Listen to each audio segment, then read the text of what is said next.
بسم اللہ الرحمن الرحیم۔ السلام علیکم۔ رانی نے بتا دیا وہ یہی یوگی تھا جو اب اس عمل کا توڑ کر رہا تھا۔ مہاراجہ وعدے سے پھر گیا۔ اس نے رانی کو در پردہ قتل کرا کے اس کے بیٹے کو بھی قتل کرا دیا ہے۔ جب یوگی نے عمل کا اثر ختم کر دیا تو مہاراجہ نے اسے بھی قتل کر دیا۔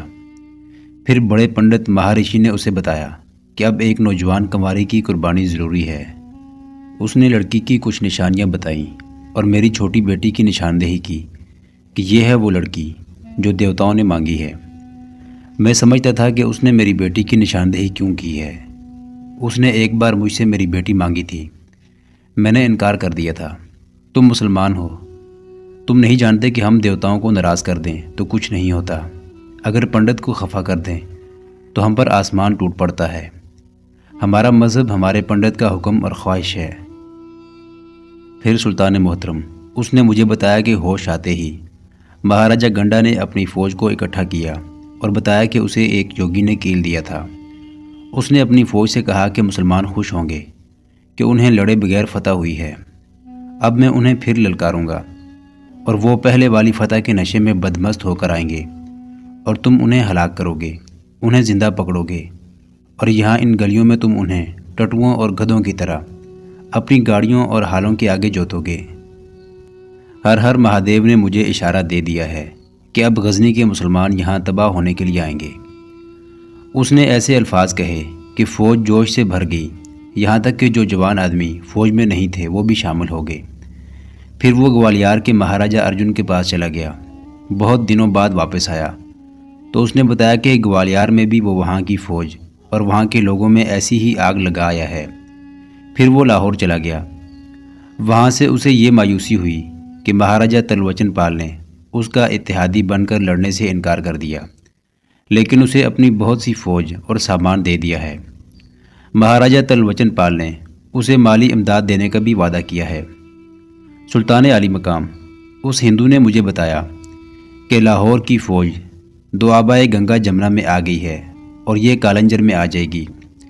مہاراجہ گنڈا نے کہا ہے کہ اب وہ غزنی کی فوج کو شکست دے کر سارے ہندوستان میں پھر جائے گا اور نہ کوئی مسجد کھڑی رہنے دے گا، نہ کسی مسلمان کو زندہ چھوڑے گا۔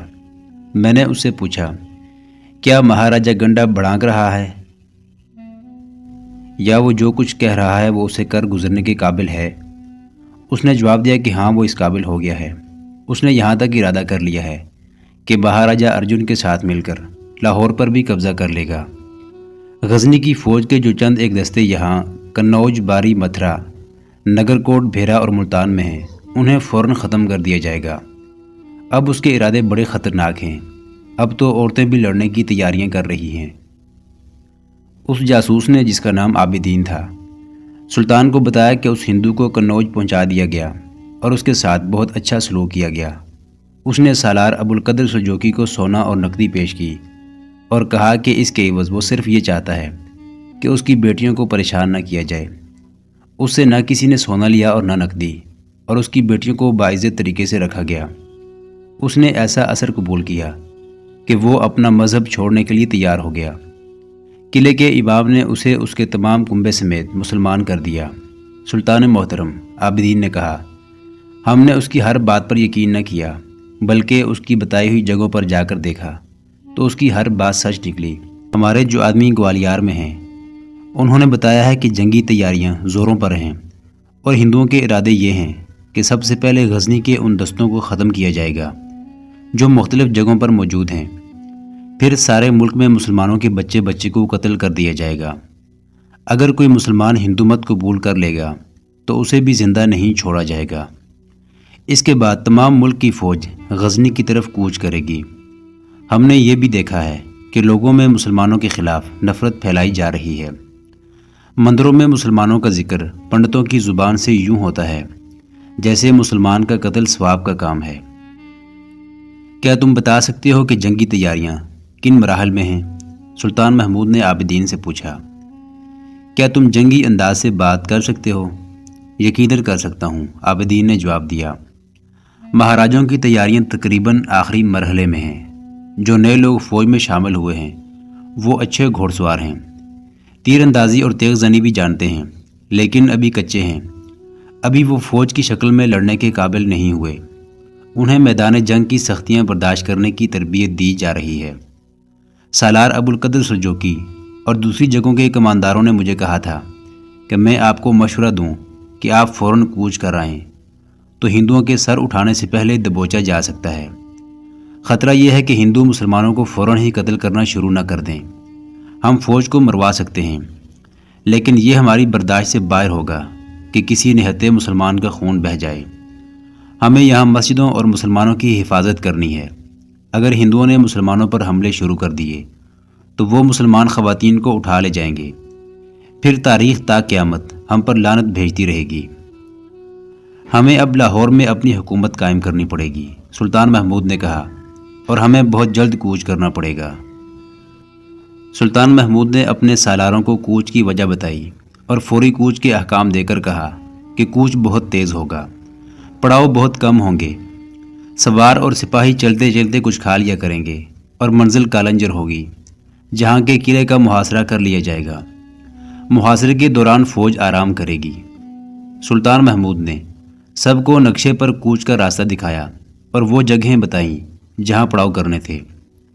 ان سے فارغ ہوا ہی تھا کہ اسرائیل سلجوقی کا پیغام آ گیا۔ پیغام لانے والا کوئی ذمہ دار آدمی تھا۔ اس نے اسرائیل کا پیغام زبانی دیا: اگر سلطان میری طاقت سے خائف ہو کر سلجوکیوں کو وطن دے رہا ہے تو میں ایسا وطن قبول کر لوں گا، اور اگر سلطان کو اپنی جنگی طاقت پر ناز ہے اور مجھے بھیک کے طور پر زمین کا خطہ دے رہے ہیں تو میں ایسا وطن قبول نہیں کروں گا۔ میں غزنی کی سلطنت کا طفیلی یا اتحادی بھی نہیں بنوں گا۔ میں اپنی قوم کے لیے خود ایک وطن حاصل کرنے کی طاقت رکھتا ہوں۔ مجھے سلطان کا جواب چاہیے کہ آپ مجھ پر کیوں مہربان ہوئے ہیں۔ میں آپ کو پھر بتا دیتا ہوں کہ میرے پاس غزنی کی فوج کے ساتھ ٹکر لینے کے لیے کافی فوج ہے۔ سلطان محمود کو ہنسی آ گئی اور بولا: اسرائیل سلجوقی میں جرأت بھی ہے اور طاقت بھی، لیکن اس میں عقل کی کمی ہے۔ اسے کہنا کہ نہ میں اسے کمزور سمجھتا ہوں اور نہ اپنے آپ کو۔ میں اس خطے میں امن قائم کرنا چاہتا ہوں۔ ہماری آپس کی لڑائیوں سے کفار فائدہ اٹھا رہے ہیں، اور اسرائیل سلجوقی کو میرا سلام دے کر کہنا کہ میں ہندوستان جا رہا ہوں، میری واپسی کا انتظار کرے۔ میں ان علاقوں میں اس کی حیثیت کو تسلیم کرتا ہوں۔ میری غیر حاضری میں کوئی نقل و حرکت نہ کرے۔ مورخ لکھتے ہیں کہ سلطان محمود کو یہ خدشہ نظر آ رہا تھا کہ اس کی غیر حاضری میں اسرائیل سلجوقی غزنی پر حملہ کر دے گا۔ سلطان کو معلوم تھا کہ سلجوکیوں کی جنگی طاقت بہت زیادہ ہو گئی ہے، اور وہ چھوٹے موٹے حکمرانوں سے تلوار کی نوک پر اپنی شرائط منوا سکتے ہیں۔ چنانچہ سلطان محمود نے اسرائیل کے ایلچی کو سبز باغ دکھا کر بتایا کہ وہ سلجوکیوں کی ہر شرط مانے گا۔ ایلچی نے واپس جا کر اسرائیل کو یہی سبز باغ دکھائے۔ اسرائیل مطمئن ہو گیا اور اس نے کہا کہ وہ سلطان محمود کی واپسی کا انتظار کرے گا۔ یہ 1022 عیسوی بمطابق 414 ہجری کا واقعہ ہے کہ سلطان محمود غزنوی نے ایک بار پھر وہ برق رفتار پیش قدمی کی جس پر آج کے دور کے جنگی مبصر اور مورخ حیران ہیں۔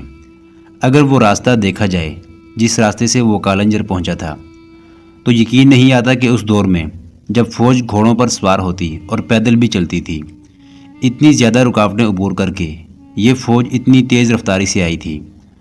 وہ کالنجر جانے کی بجائے پہلے گوالیار گیا، جو مہاراجہ گنڈا کے ایک طاقتور اتحادی مہاراجہ ارجن کی راجدھانی تھی۔ غزنی سے گوالیار تک اسے کئی ایک چھوٹے دریا عبور کرنے پڑے۔ صرف بڑے دریا گنے جائیں تو 8 بنتے ہیں: سندھ، جہلم، پنجاب، راوی، ستلج، گنگا، جمنا اور گمبل۔ دریائے گمبل گوالیار کے قریب سے گزرتا اور آگے جا کر جمنا میں شامل ہو جاتا ہے۔ گوالیار کا قلعہ آج بھی کھڑا ہے۔ یہ بڑی سخت چٹانوں پر تعمیر کیا گیا ہے، اور اس دور میں اسے بجا طور پر ناقابل تسخیر سمجھا جاتا تھا۔ مہاراجہ ارجن کو اس وقت پتہ چلا کہ غزنی کی فوج آ گئی ہے جب یہ فوج قلعوں کو محاصرے میں لے چکی تھی۔ سلطان محمود بڑے اچھے وقت پہنچا تھا۔ گوالیار اور کالنجر کی فوجوں کو اکٹھے ہو کر سلطان کا مقابلہ کرنا تھا، لیکن دونوں فوجیں ابھی اپنی اپنی راجدھانیوں میں تھیں اور لڑنے کو تیار نہیں تھیں۔ سلطان محمود نے دیکھ لیا تھا کہ اس قلعے کو سر کرنا بہت ہی مشکل ہے۔ جن چٹانوں پر یہ قلعہ تھا ان پر پاؤں جما کر ٹھہرنا بہت مشکل تھا۔ اس کے باوجود سلطان محمود نے فوج کو حکم دیا کہ پوری بلند آواز سے نعرے لگائے جائیں اور قلعے پر ہلہ بول دیا جائے۔ قلعے کی دیواروں سے تیروں کا می برس رہا تھا، مگر غزنی کے سپاہی آگے بڑھ بڑھ کر دروازے توڑنے کی کوشش کرتے تھے۔ 2 ہاتھیوں کو پہلو بپہلو جوت کر ان کے درمیان درختوں کے بڑے بڑے تنے باندھے گئے۔ ہاتھی دوڑتے دوڑتے دروازے کی طرف جاتے اور تنوں کے اگلے سرے دروازے سے ٹکراتے، مگر دروازے مضبوط تھے۔ تیر اندازوں نے آگے جا کر قلعے کی دیواروں کے اوپر تیر برسائے۔ تکبیر کے نعروں سے زمین و آسمان ہل رہے تھے۔ 4 روز تک یہی کیفیت رہی۔ 5ویں دن کا سورج طلوع ہوا تو قلعے پر سفید جھنڈا لہراتا نظر آیا۔ سلطان محمود نے حکم دیا کہ لڑائی بند کر دی جائے۔ قلعے کی دیواروں سے اب کوئی تیر نہیں آ رہا تھا۔ قلعے کا دروازہ کھلا اور ایک پالکی باہر آئی جسے 4 آدمیوں نے کندھوں پر اٹھا رکھا تھا۔ یہ پالکی سلطان محمود کے سامنے اتاری گئی۔ اس میں سے ایک آدمی باہر آیا جو مہاراجہ کے دربار کا معلوم ہوتا تھا۔ وہ ایلچی تھا اور صلح کا پیغام لایا تھا۔ وہ اپنے ساتھ تحفے کے طور پر 35 ہاتھی لایا تھا۔ مہاراجہ ارجن کے اس ایلچی اور سلطان محمود کے درمیان ایک ترجمان کے ذریعے جو باتیں ہوئیں وہ ایک دستاویز میں محفوظ ہیں۔ یہ شام کی قدیم زبان میں لکھی ہوئی ہے اور اس کا ترجمہ ڈاکٹر A.S. ٹرائٹون نے انگریزی میں کیا ہے۔ ڈاکٹر موصوف علی گڑھ یونیورسٹی میں عربی کے پروفیسر رہ چکے ہیں۔ اس کا ترجمہ یوں ہے: سلطان محمود غزنوی نے قلعے گوالیار پر ایسے طوفانی حلے بولے کہ 4 روز بعد مہاراجہ ارجن کا ایک سفیر پالکی میں باہر آیا۔ پالکی 4 آدمیوں نے اٹھا رکھی تھی۔ سفیر نے سلطان محمود سے پوچھا کہ آپ کیا چاہتے ہیں اور ہم پر حملے کا مقصد کیا ہے؟ سلطان نے کہا، میں مسلمان ہوں۔ میں آپ کو کافر سمجھ کر دعوت دیتا ہوں کہ بت پرستی ترک کر کے خدا کی عبادت کریں جس طرح ہم کرتے ہیں۔ آپ ہمارا شرعی قانون تسلیم کریں اور گائے کو پوجنے کی بجائے اس کا گوشت کھائیں۔ سفیر نے کہا، ہم گائے کا گوشت نہیں کھا سکتے۔ آپ اپنا کوئی عالم ہمارے پاس بھیجیں جو ہمیں بتائے کہ آپ کا مذہب کیا ہے۔ اگر یہ ہمارے مذہب سے بہتر ہوا تو ہم اسے قبول کر لیں گے۔ سلطان محمود نے فوج کے ایک امام کو قلعے میں بھیج دیا۔ شام کو امام مہاراجہ کا یہ جواب لے کر باہر آیا کہ ہم آپ کا مذہب قبول نہیں کر سکتے۔ ہم آپ کو 300 ہاتھی اور کئی من چاندی پیش کرتے ہیں، آپ محاصرہ اٹھا لیں۔ سلطان محمود نے پیغام بھیجا، مجھے منظور ہے، لیکن اس شرط پر کہ آپ ہمارا لباس پہنیں اور ہماری طرح کمر کے ساتھ تلوار باندھیں اور ہندوستان کی رسم کے مطابق اپنے ایک ہاتھ کی سب سے چھوٹی انگلی کا اگلا سرا کاٹ کر میرے حوالے کر دیں تاکہ مجھے اعتبار آ جائے کہ آپ صلح چاہتے ہیں اور آئندہ میرے خلاف نہیں لڑیں گے۔ سلطان محمود کا جو سفیر پیغام لے کر مہاراجہ ارجن کے پاس گیا، اس کا بیان ہے، میں جب ہندوستان کے اس بادشاہ مہاراجہ ارجن کے پاس گیا تو چاندی کے تخت پر ایک بڑا ہی خوبرو نوجوان بیٹھا تھا۔ اس کے گہرے سانولے رنگ میں بھی حسن تھا۔ میں نے اسے کہا کہ وہ لباس لایا ہوں جو آپ کو پہننا ہے اور اپنی انگلی کاٹنی ہے۔ اس نے مجھے کہا کہ اپنے سلطان سے کہہ دینا کہ میں نے آپ کا بھیجا ہوا لباس پہن کر انگلی کاٹی ہے۔ میں نے اسے کہا کہ میں اپنے سلطان کو دھوکہ نہیں دوں گا، آپ کو ہمارا لباس پہننا پڑے گا۔ اس نے بادل نخواستہ ہمارا لباس پہن لیا اور کمر کے ساتھ ہماری تلوار باندھ لی۔ مجھے اس کی بے بسی پر ترس آ گیا۔ میں اسے کہنا نہیں چاہتا تھا کہ وہ اپنی انگلی کاٹے۔ اس نے خود ہی ایک ملازم سے کہا کہ اس طرح لے آؤ۔ اس طرح آیا تو اس نے اس سے اپنے بائیں ہاتھ کی چھوٹی انگلی کے 3 حصوں میں سے اوپر والا حصہ بڑے اطمینان سے کاٹ دیا۔ میں نے اس کے چہرے پر درد کا ہلکا سا تاثر بھی نہ دیکھا۔ اس نے کٹی ہوئی انگلی ایک دوائی میں ڈال دی، پھر اس پر ایک سفوف چھڑک کر پٹی باندھ دی۔ اس نے انگلی کا کٹا ہوا حصہ ایک کپڑے میں لپیٹ کر مجھے دے دیا اور رسم کے مطابق اس نے مجھے بیش قیمت کپڑے، چاندی اور 2 گھوڑے دیے۔ اس وقت ایک اور مورخ سبت ابن الجوزی نے یہی واقعہ لکھا ہے اور اس نے یہ اضافہ کیا ہے کہ سلطان محمود کے پاس کٹی ہوئی انگلیوں کے بہت سے ٹکڑے تھے۔ یہ ہندو مہاراجوں کی رسم تھی کہ جس سے شکست کھاتے اسے اپنی چھوٹی انگلی کا اوپر والا حصہ کاٹ کر دے دیتے تھے۔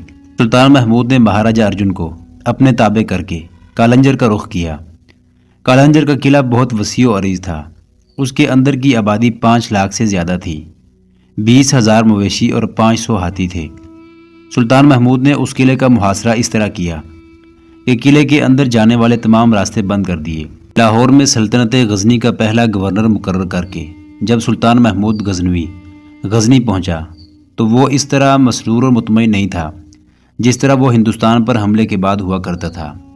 حالانکہ اب اس نے ہندوستان کے وسط میں جا کر وہاں کے 3 بڑے ہی طاقتور مہاراجوں کو شکست دی اور اس نے اپنے بدترین دشمن مہاراجہ لاہور کی قسمت سر بمہر کر کے وہاں اپنا گورنر مقرر کر دیا تھا۔ اس کی یہ کامیابی غیر معمولی تھی مگر وہ خوش نظر نہیں آتا تھا۔ اس کے دستے راست تاریخ ساز ابو عبداللہ محمد عطائی نے اسے چند دن دیکھا۔ آخر ایک روز پوچھا کہ وہ کیوں پریشان لگ رہا ہے۔ سلطان نے ہلکی سی مسکراہٹ سے وجہ بتائی۔ اس کی عمر 55 برس ہو چکی تھی جسے وہ بڑھاپے کی عمر نہیں سمجھتا تھا، لیکن وہ جسم میں کمزوری محسوس کرنے لگا تھا، تھکن بھی جلدی ہو جاتی تھی۔ سالار ابو عبداللہ نے اسی وقت سلطان کے ذاتی طبیب کو بلایا۔ طبیب نے سلطان کی نبض دیکھی، کچھ پوچھا، دل کی دھڑکن محسوس کی اور کہا کہ طویل آرام کی ضرورت ہے، اعصاب بہت تھک گئے ہیں، جسم میں بیماریوں کے خلاف مدافعت کی صلاحیت کمزور ہو گئی ہے۔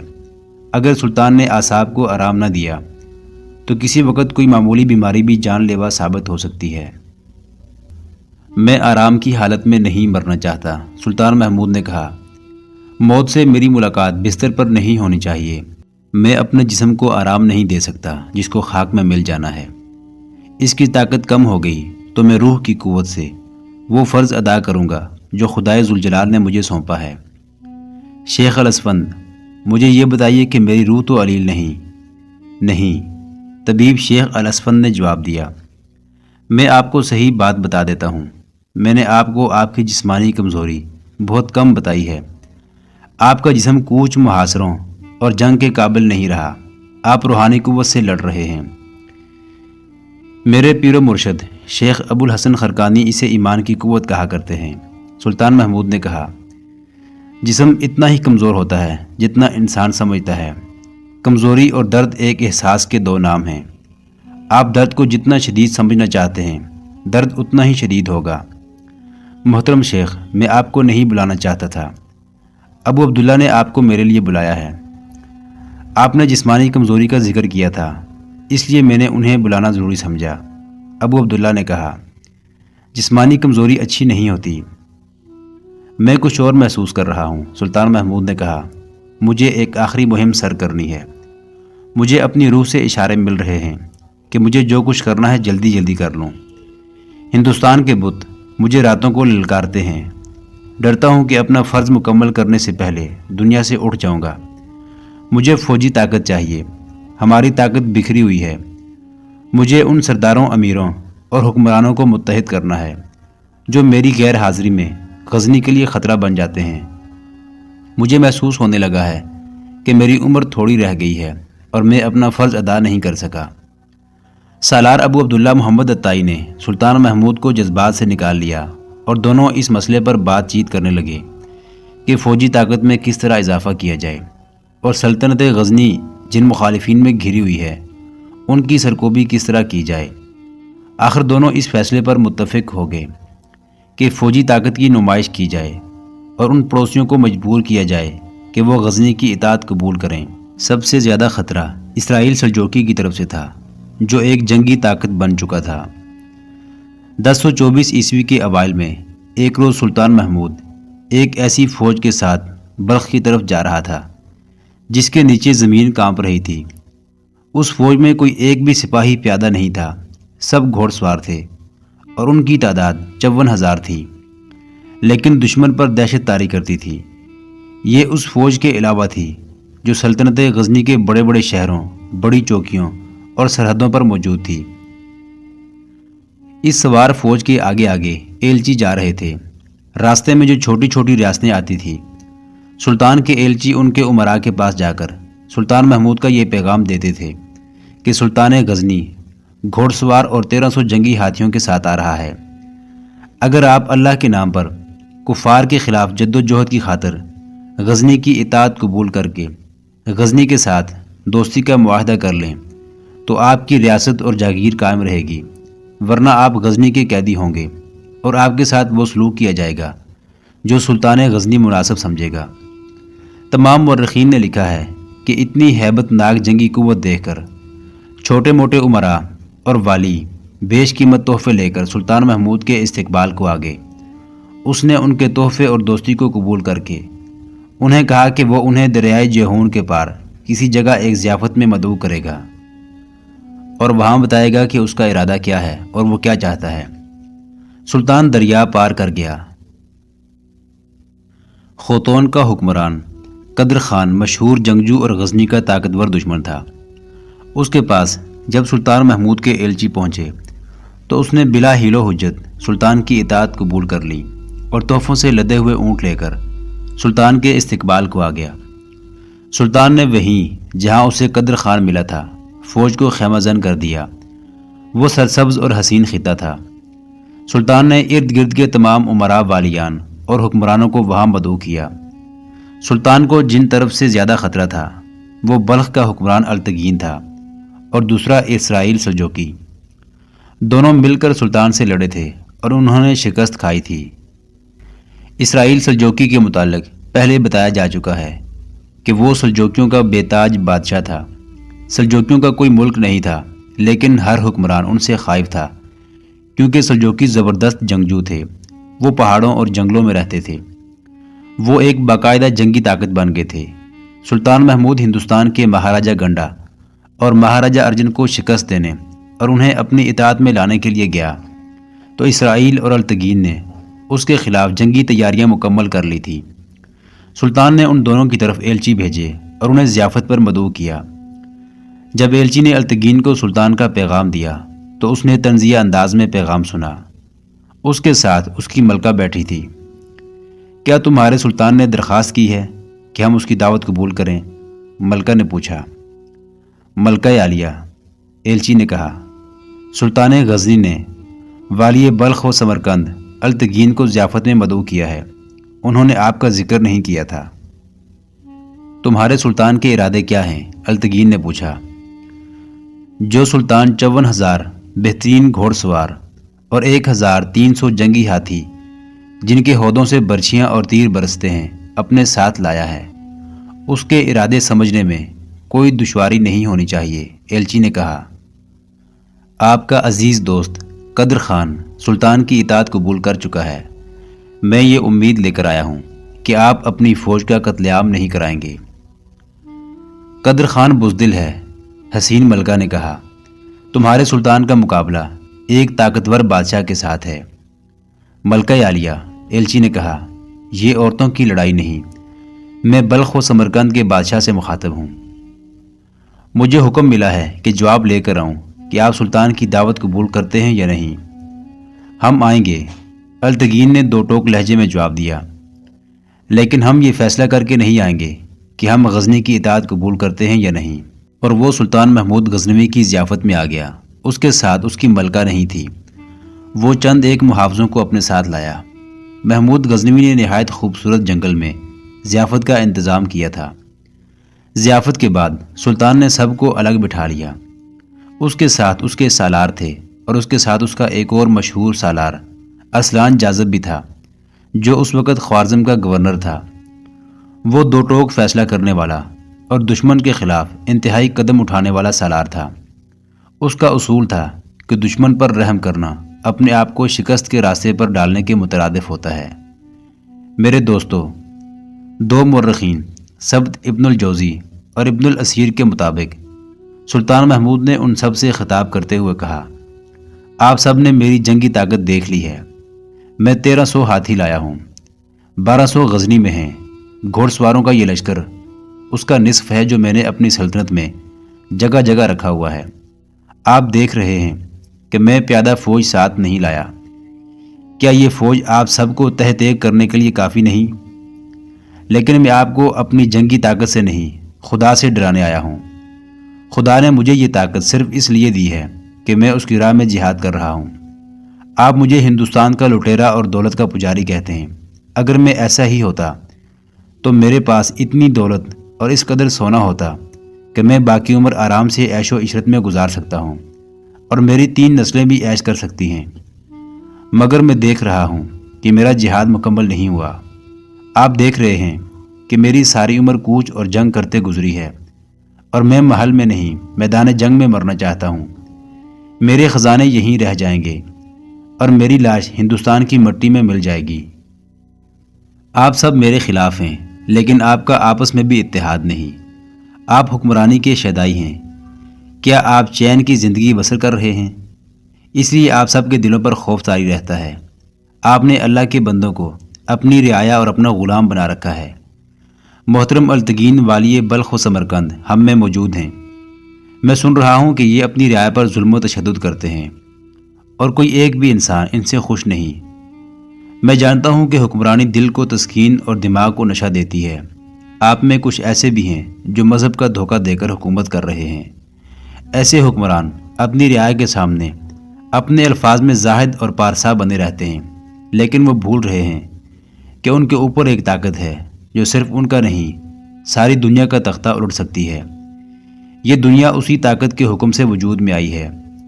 رعایا پر ظلم، رعایا کو انسان نہ سمجھنا، خدا کے بندوں کو خدا کے سچے مذہب کا دھوکہ دینا، ایسے گناہ ہیں جو خدا معاف نہیں کرتا، اور آج خدا نے مجھے آپ کے سر پر بھیج دیا ہے۔ میں آپ کو بڑے صاف الفاظ میں بتاتا ہوں کہ میں آپ کو اپنا غلام بنانے نہیں آیا، میں آپ کی زمینوں پر قبضہ کرنے نہیں آیا۔ میں آپ کو یہ بتانے آیا ہوں کہ یہ زمین اللہ کی ہے، اور اس زمین پر ہر انسان کا خواہ کتنا ہی ادنا ہے، اتنا ہی حق ہے جتنا ایک بادشاہ، ایک سلطان اور امیر کا ہے۔ میں آپ کو اسلام کے نام پر متحد کرنے آیا ہوں۔ میں آپ میں سے کسی کو بھی میدان جنگ میں نہیں لے جاؤں گا۔ یہ فرض میں اپنے ذمہ رکھتا ہوں۔ مجھے ہندوستان کو اسلامی سلطنت بنانا ہے۔ ہندوستان مسلمانوں کا ہے۔ ہندوستان ان شہیدوں کا ہے جو محمد بن قاسم کے ساتھ نعرے لگاتے آئے تھے اور شہید ہو گئے۔ آج ان کی ہڈیوں کی خاک پر بت خانے تعمیر ہو گئے ہیں، وہاں مسجدیں ویران ہو گئی ہیں، وہاں اسلام کی بیٹیوں کی عصمتیں لٹ رہی ہیں، وہاں اسلام کا چراغ ٹمٹما رہا ہے۔ میرے بھائیوں، میں ایک عقیدے کی جنگ لڑ رہا ہوں۔ ذرا دور آگے مستقبل میں جھانکیں۔ اگر ہم نے ہندو کا ڈنک پوری طرح نہ مارا اور اس باطل مذہب کو جڑوں سے نہ اکھاڑا تو ہندوستان مسلمانوں کا مذبح خانہ بنا رہے گا۔ وہاں کی مسجدیں استبل بن جائیں گی۔ آپ اچھی طرح سمجھتے ہیں کہ میں کیا کہہ رہا ہوں۔ آج تک آپ نے اپنے کان، اپنی آنکھیں اور اپنے دماغ بند رکھے۔ آج میں انہیں کھولنے آیا ہوں۔ آپ کے سامنے دو راستے ہیں۔ ایک یہ کہ آپ سب اپنی اپنی فوج کا نصف حصہ مجھے دے دیں جو مجھے ہندوستان لے جانا ہے، اور آپ سب ایک عہد نامہ کریں کہ آپ میری غیر حاضری میں غزنی کے خلاف ہتھیار نہیں اٹھائیں گے بلکہ غزنی کی پاسبانی کریں گے۔ دوسرا راستہ یہ ہے کہ میں آپ سب کو گرفتار کر لوں اور آپ کی ریاستوں اور جاگیروں کو اپنے قبضے میں لے لوں۔ خدائے ذوالجلال نے مجھے اتنی طاقت دی ہے کہ میں اپنا یہ ارادہ پورا کر سکتا ہوں۔ محترم ناظرین، سلطان محمود غزنوی کی تاریخ پر مشتمل سیریز دیکھنے کے لیے چینل کو سبسکرائب ضرور کر لیں۔ گزشتہ اقساط دیکھنے کے لیے چینل پر پلے لسٹ کا وزٹ کریں۔ ویڈیو کو لائک اور شیئر ضرور کیجیے۔ آج کی قسط کے بارے میں کمنٹ باکس میں اپنی رائے سے آگاہ ضرور کریں۔ اللہ آپ کا حامی و ناصر ہو۔